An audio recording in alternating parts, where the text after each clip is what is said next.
I need that money. I really, really do. I need that money. I really need that money. Really need that money. I need that money. I really, really do. I need that money. I really need that money. Really need that money. Really, that money. That money. Cooper, thank you so much for a $20 super chat. That is very generous of you to start off the night. He says, I'll be honest, there's things I might not agree with you on, but it's probably good. And probably I would disagree with you on many things too.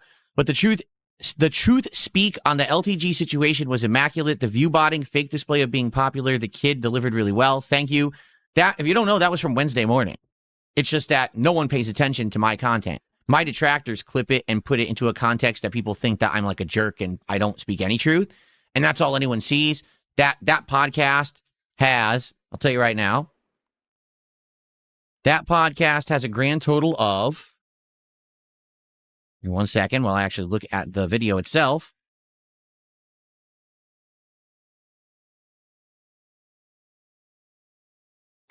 Uh, 601 views.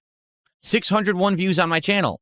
Now, a LTG detractor by the name of Red Dale clipped that podcast about the parts where I talked about LTG, made their own 30-minute video, put it on their channel. Within 8 hours, they already have over 14,000 views and climbing. In 24 hours, the thing will probably have 20, 30,000 views. So at least someone will see my content, right? At least someone will finally see it. It's just that it takes someone who has to put it out in a toxic, negative light to get attention on YouTube. Me putting out content on my own channel, that's considered, positive and not, detractor content, I get no views. But the moment it becomes detractor content, it gets views. It's weird because it's the same content. Isn't that funny, right? Anyway, I appreciate you, Isaac. Thanks for the $20. I'm glad that you caught it. I'm glad that you came over here tonight and you supported. I appreciate that very much. Thank you for that. Let's get that on the leaderboard, our first super chat of the night. For those who don't know, on Wednesday morning, I had a segment on my Level 1 podcast talking about how LTG regularly view bots and Kick is regularly demonetizing his streams, claiming that basically he has no engagement because his chat doesn't move, and they're not going to pay him for streams where his chat doesn't move because they don't believe it's real. And I talked about it because sometimes I get view botted, and I constantly tell my audience how important the engagement is to have the chat moving. So I talked about it on Wednesday's podcast as a segment, and now, because the Red Dale, who's a detractor of LTG, has clipped it and made a video about it, people are watching it and actually coming over. There's a bunch of comments on my videos now. Here's a contribution, and I appreciate that. I really do. Thank you. Again, my content gets lost, hidden, shoved under the rug, but when other people notice it, that's nice. So thank you for that. Very cool.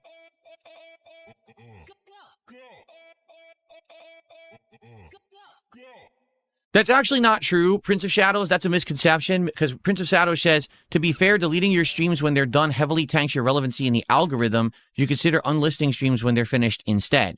They are. I don't delete my streams. I don't. What I do is I private them. Here's what happens. So the stream ends. I private the stream. So any views, attention, or engagement still counts towards the channel. I don't lose the views. I don't lose the revenue. I don't lose the likes. I don't lose the comments. They're all still there, okay? But you can't see the stream. Then I upload the video after the fact that highlights parts of the stream. So the podcast is one video. A gameplay segment is one video. The daily wrap is one video, you see? Because I want people to watch the videos after the fact. So that... if I were deleting the streams, you'd be correct. I'd be deleting views and engagement, and it would be hurting the channel. I don't delete my streams. They just basically go into a back shelf, and that retains and counts for the channel, and then I upload the videos separately. So there you go. Let's see here. How was dinner? It was pretty good, King Michael. My wife made a homemade bake, and it was like an Italian bake, and it was very good. Very healthy, too.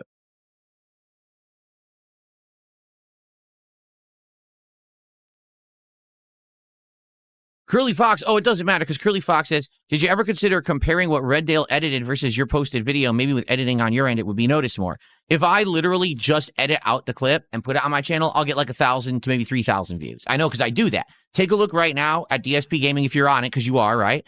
Take a look at the main channel page, and there is a playlist that's called, right there on the main channel page, it's the first thing you'll see, DSP Stream Highlights. Those are essentially my clips and edited videos or short form videos that are meant to be digestible. And you'll see maybe the most views I'll ever get is 10,000. That was for Code Violet back in January because the game was so bad and I deleted it after playing it an hour. But usually, typically, even when I clip this stuff, it'll get 1,000 views, 2,000 views at best. I don't have a huge viewership anymore. And quite frankly, people just don't find my content on this channel. They find it on other people's channels. People who clip my stuff and upload it or steal it. Because actually, that's really one of the big problems, Curly Fox. People actually live restream. Right now, there are people live restreaming what I'm doing right now on their channels, and they're getting more views than me. People go over there and check it out instead of here because they don't even know what my fucking channel is. I'm serious. The algorithm hid me because people started gaming the system like 7 years ago, finding ways to use tags and deceptive titles to get them to watch it on their channels rather than mine. And now my channel is just basically hidden. What's going on, Jade? How you doing, man? What's up, Faded Shadow? How are you?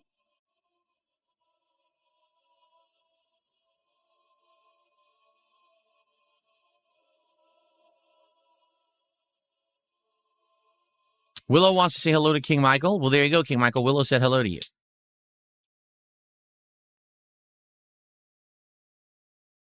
Oh, I'm streaming the same time as Wings of Redemption. How can I hope to compete? Well, the good news is we don't make any kind of similar content whatsoever. He's either playing Baldur's Gate 3 or he's playing Red Sec, and it's completely different than my style of content. You know what I'm saying? Like, there's no crossover there. I really don't feel there is. What's up, Vietnamese comrade? How are you tonight? You're feeling better, Jade? I'm glad to hear that you're feeling okay tonight. Good, because I know you weren't feeling good earlier today. That sucks. Dope Greg, how are you? It's his first time watching your channel live. Good evening, Dope Greg. Good to have you here. Let me put it this way. Anyone who is joining right now, if you are someone who watches LTG Detractor content and you're here to watch me play Street Fighter, I'm just going to warn you. When I play Street Fighter, it's very much like when LTG plays Street Fighter. Because I rage and I swear and I call everyone a scrub because they are, but I don't rage quit. I never rage quit. I will always finish the match. I may only play one match and say, I'm out of here. I'm not doing that match again.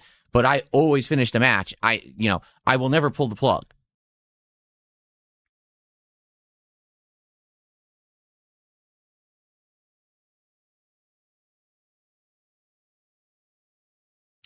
Jax Raxer is here and has done a $25 tip. Thank you so much, Jax. Let's get you an animation. Let's see what you have to say. Here we go.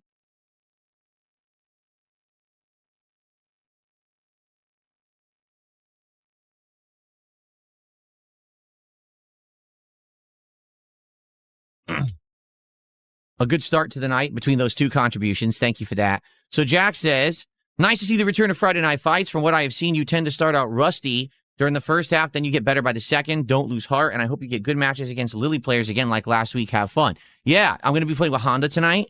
We never see Honda, right? Like, I would argue Honda is literally one of the least played characters in Street Fighter 6. We never see that guy anymore. So I'm using him tonight. And let's see how it goes. I'll probably do one or two warm-up matches in casual play, but I do want to do ranked tonight. Like, I played with Honda ranked a month ago, and I did decent. So I'd like to go to ranked again tonight and see how it goes.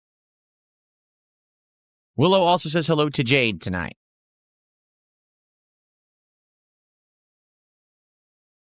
That is somewhat true, Curly Fox. Curly Fox says, a heads up, if anyone types DSP Gaming into YouTube, you'll show it at the top. If you type in DSP, you're not seen. Yes and no. The way the YouTube algorithm works is very deceptive. And here's what I mean by that, right? You're literally here on my stream right now. Okay? Because you're on my stream, on DSP Gaming, the YouTube algorithm has been fed that data. So now if you search DSP Gaming, you will get my channel. However, if you had not come to the stream tonight and clicked on it, and you were just someone saying, oh, who's DSP Gaming? And you type it in, I would not show up at the top of the search. This was actually outright proven by Asmongold. When I had an interview with Asmongold in November, I said right to him, right now you can't find me. And he says, let me test it. And he typed it in, and he literally got 7 detractors in a row that he read off, not me. But if you watch my content, then I'm in there. I'm in that algorithm that you watch, and then you'll start finding my channel. But that's the problem, is that initial discovery is very difficult to get on YouTube for someone who has 18. Well, my channel is now around 16 years old and has been hidden because people have gamed the system for so long. There's, all I can do is try to get the word out there. What I started doing, if you didn't see up here, I just started doing this about 2 days ago. And what I'm trying to do is get people to know the date that I make content and the name of the channel. So I've included it right here in the leaderboard. I just started doing this yesterday. Okay. So maybe now when someone clips me, they'll say, oh, it's DSP Gaming who's on this clip. Oh, they actually made it on that date. Oh, let me search for it. We'll see if it has any impact. I don't know if it will. Good stuff.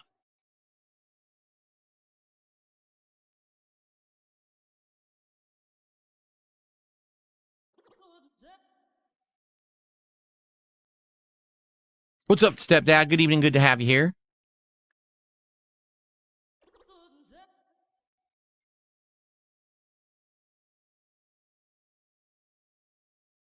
I hate to tell you this, but most people get more hate watchers than actual watchers.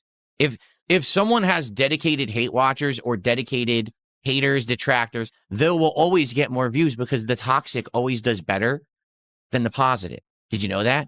The only people who are immune to that are people who are so big that they get that level of notoriety that they get views based on the fact that they get views. The people who are so big that they turn on the stream and before they even say a word and they're on the stream, there's like 10,000 people waiting for them. Those people are immune to that shit. But I'm not. I'm too small time. At one point, I was big enough on YouTube that I was immune to it. And then times changed and, I became less prominent because I'm an 18-year creator that's 43, about to be 44 years old, as opposed to some young kid playing a game and everyone runs to watch them play. You know what I mean? Things change over time.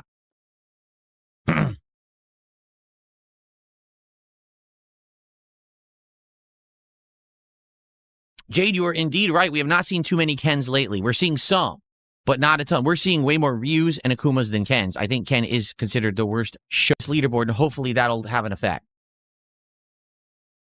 Like, here's the funny thing. It's all about perspective, right? It really is. It's about perspective because, for example, my detractors clip me, immediately put my content up on their channels, so they get the views before I do, unless you're here live, right?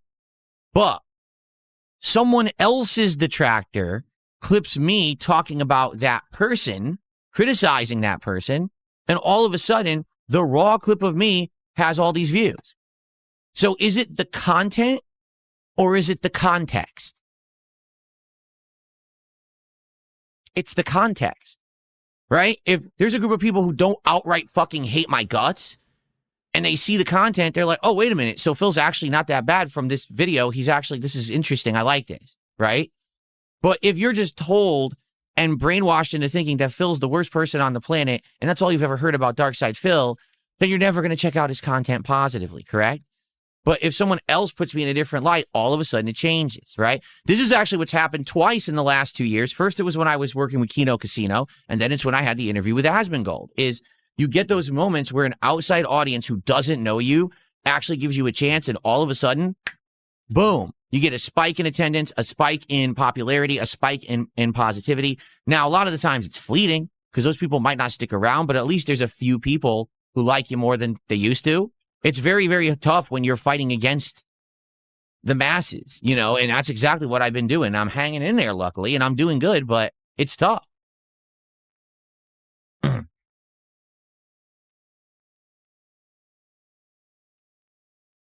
Oopsie poopsie, I'm glad to hear that. Thank you.